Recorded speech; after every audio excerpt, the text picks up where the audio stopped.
The Israeli government eventually will have to acquiesce to a ceasefire by the calls of their allies in the international community, especially if they want to have some kind of support of the international community in any way.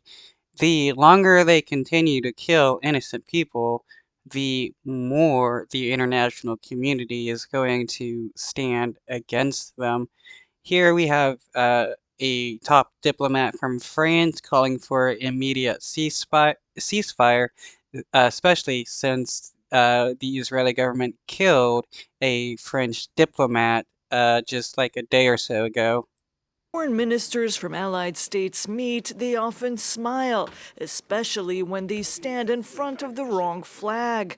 But behind the smiles, Catherine Colonna's message was strong.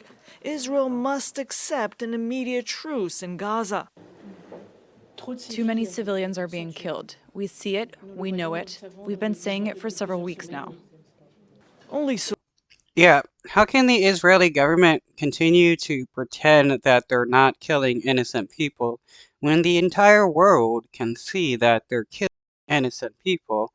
I mean, just recently they killed a French diplomat. Uh, a sniper was laying siege on a Catholic church, and the Catholic in the Vatican called them out about that. Uh, Snipers killed two people inside a church, along with others trying to just go in and out of the church to help people. Uh, there was an Al Jazeera cameraman that was just recently killed by the Israeli government, and before that, a Reuters uh, media journalist that was killed by an Israeli tank attack. solution for the French stopping the bombardments. The foreign minister tried to convince the Israelis throughout the day. An immediate truce that would last long enough would allow aid to be brought to 2 million Palestinians. The truce is also necessary to allow the release of all hostages.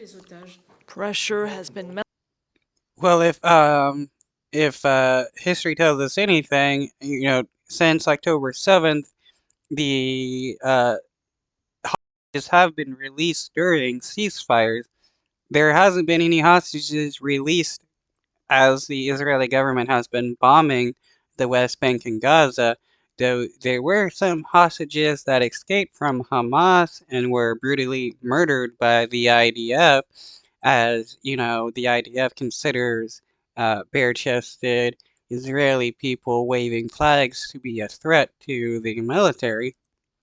mounting from all of Israel's allies, but its official position remains unchanged. The only reason Hamas has agreed to release the hostages is because of the military pressure. This is the reason why the irresponsible call for a ceasefire is a mistake. The crisis being particularly complex, a flare-up is possible in the West Bank. Catherine Colonna met with her Palestinian counterpart in Ramallah, Riyad al-Maliki, and with the Palestinian Prime Minister Mohammed Shtayyeh. She also met with Palestinian olive growers harassed by settlers. They're more than just harassed by Israeli settlers that are funded and armed by the Israeli government and protected IDF soldiers. These settlers are killing innocent Palestinians and taking their land. This is terrorism. The Israeli government is funding domestic terrorists. They hit us, insult us, and throw stones, and that was already happening before October. Colonna discussed violence.